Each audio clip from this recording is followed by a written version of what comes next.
Hello everyone, આજે આપણે બનાવીશું ગુજરાતીની પહેલી પસંદ ફાફડા કઢી.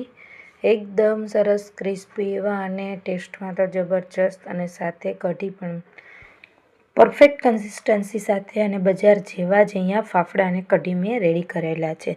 તેના માટે મેં અહીંયા 250 ગ્રામ ચણાના માપનું મેં અહીંયા બધું લીધેલું છે. તો મેં અહીંયા 250 ગ્રામ ચણાના લોટ માટે મેં અહીંયા એક બાઉલમાં પોણી ચમચી નમક એડ કરેલું છે. ચમચીના 3 ભાગનો મેં અહીંયા ગાંઠિયાનો સોડા લીધેલો છે. તમે અહીંયા પાપડ ખાર પણ લઈ શકો છો ના હોય તો. અને ત્યાર પછી એમાં મેં 3 ચમચી તેલ એડ કરેલું છે અને અડધી વાટકી પાણી એડ કરીને આ મિશ્રણ રેડી કરી દેવાનું છે મિક્સ કરીને. અને આનાથી આપણે લોટ બાંધવાનો છે. અડધી વાટકી એટલે કે વજનમાં 250 ગ્રામ ચણાનો લોટ લીધેલો છે. આ લોટને આપણે અહીંયા ચાળીને લેવાનો છે જેથી અંદર ગાંઠા ના રહે. આ રીતે સરસ મેં અહીંયા ચાળીને આ લોટને રેડી કરી લીધેલો છે. ત્યાર પછી આપણે આ લોટની અંદર હિંગ એડ કરીશું ચમચીના 3 ભાગની, અને અજમો તમારા ટેસ્ટ મુજબ તમે અંદર એડ કરી શકો છો. મેં અહીંયા 1 ચમચી અજમો એડ કરેલો છે અને તેને આપણે સરસ મિક્સ કરી લેવાનો છે. ત્યાર પછી આપણે અહીંયા જે મિશ્રણ રેડી કરેલું છે પાણી, તેલને, સોડા અને મીઠાનું, તેનાથી જ આપણે લોટ બાંધવાનો છે. આમાં બીજું એક્સ્ટ્રા પાણી એડ કરવાનું નથી. આનો લોટ આપણે થોડો કઠણ રાખવાનો છે. અને ત્યાર પછી આ રીતે મેં એનો કઠણ લોટ બાંધીને આપણે એને ઢાંકીને રાખી દેવાનું છે સેટ થવા માટે. અને મેં અહીંયા ઢાંકીને થોડી વાર રાખી દીધો છે. એટલી વારમાં આપણે એની ફાફડા સાથે ખાવાની કઢી રેડી કરીશું. તેના માટે મેં અહીંયા 1 ટેબલ સ્પૂન એટલે 2 ચમચી એવી મેં 4 ચમચી ચણાનો લોટ લીધેલો છે. થોડી રાઈ લીધેલી છે, 1 તીખી મરચી લીધેલી છે.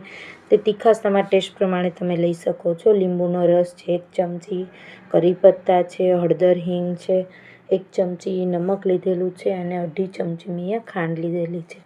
તો પહેલાં આપણે 2 ગ્લાસ મેં અહીંયા પાણી લીધેલું છે. એમાંથી આપણે 2 ટેબલ સ્પૂન પાણી એડ કરીને ચણાના લોટને આપણે ગાંઠા ના રહે તે રીતે આ રીતે મિક્સ કરી દેવાનો છે સરસ રીતે. અને મિક્સ થઈ જાય ત્યાર પછી આપણે એમાં પાણી 2 ગ્લાસ એડ કરી દેવાનું છે. 2 ગ્લાસમાં અહીંયા 2 ટેબલ સ્પૂન ચણાનો લોટ લીધેલો છે, તેને આ રીતે સરસ મિક્સ કરી દેવાનું છે. ત્યાર પછી આપણે એનો વઘાર કરીશું કઢી માટે. એના માટે મેં અહીંયા 2 ચમચી તેલ લીધેલું છે. તેલ સરસ આવી જાય એટલે એમાં ચમચીના 3 ભાગની આપણે રાઈ એડ કરવાની છે. તે થોડી ફૂટવા લાગે એટલે એમાં આપણે મરચી 1 મેં અહીંયા તીખી લીધેલી છે, તેને મેં એડ કરેલી છે. થોડા 6-7 પાન લીમડાના લીધેલા છે અને ચમચીના 4થા ભાગના મેં હળદર, હિંગ લીધેલા છે, તેને મેં એડ કરેલા છે. આ બધું સરસ થોડું તેલમાં ફ્રાય થાય એટલે આપણે આની અંદર જે બેટર બનાવેલું છે ચણાના લોટનું અને પાણીનું, તેને આપણે એડ કરી દેવાનું છે. અને સ્વાદ પ્રમાણે એમાં મેં અહીંયા 1 ચમચી નમક એડ કરેલું છે અને ત્યાર પછી મેં આમાં અડધી ચમચી ખાંડ એડ કરેલી છે. તેને આપણે સરસ મિક્સ કરી લેવાની છે અને આપણે 2 મિનિટ માટે આને ઉકાળી લેવાનું છે એટલે તે કઢી આપણી એકદમ સરસ ચણાનો લોટ પાકી જાય, કાચો ના રહે અને સરસ ટેસ્ટ આવી જાય. ત્યાર પછી આપણે થોડી ઉકળે ત્યાર પછી આપણે 1 ચમચી જે લીંબુનો રસ લીધો છે તેને આપણે એડ કરી દેવાનો છે. અને થોડી જ વાર પછી ઉકાળીને આપણી આ કઢી બનીને રેડી થઈ ગઈ છે. તમે અહીંયા જોઈ શકો છો એકદમ પરફેક્ટ કન્સિસ્ટન્સી સાથે અહીંયા મારી એકદમ સરસ ટેસ્ટી કઢી બનીને રેડી થઈ છે. તમે પણ આ પરફેક્ટ માપ સાથે બનાવશો એટલે તમારી કઢી એકદમ સરસ બજાર જેવી જ બનીને રેડી થશે. ત્યાર પછી આપણે જે લોટ રેડી કરીને થોડી વાર રાખી દીધો તો સેટ થવા માટે, તે સેટ થઈ ગયો છે. હવે આપણે એના ફાફડા બનાવીશું. આ રીતે આપણે એનું લાંબુ લુવો બનાવી લેવાનું છે.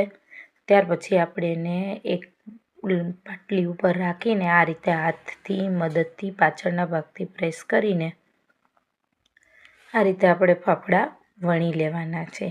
અહીંયા મેં એ રીતે બધા જ ફાફડા રેડી કરી લીધેલા છે, તમે જોઈ શકો છો.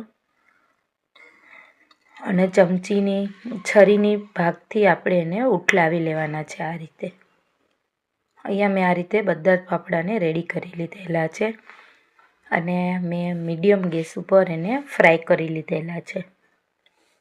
આપણે બહુ તેલ નથી રાખવાનું ફૂલ, નહીંતર આપણા ફાફડા દાજી જશે. તમે જોઈ શકો છો સરસ આપણા ફાફડા ફૂલીને એકદમ સરસ બજાર જેવા જ અહીંયા રેડી થયા છે. અંદરથી સોફ્ટ ને બહારથી થોડા ક્રિસ્પી એવા. તમે મારી આ ટિપ્સ બધીને ફોલો કરશો એટલે તમારા પહેલી જ વારમાં સરસ ફાફડા બનીને રેડી થશે. અહીંયા મારી આ રીતે તમે બધી જ ટિપ્સ ફોલો કરશો એટલે તમારા પરફેક્ટ માપ સાથે પરફેક્ટ ગાંઠિયા બજાર કરતાં પણ એકદમ સરસ ટેસ્ટી બનીને રેડી થશે.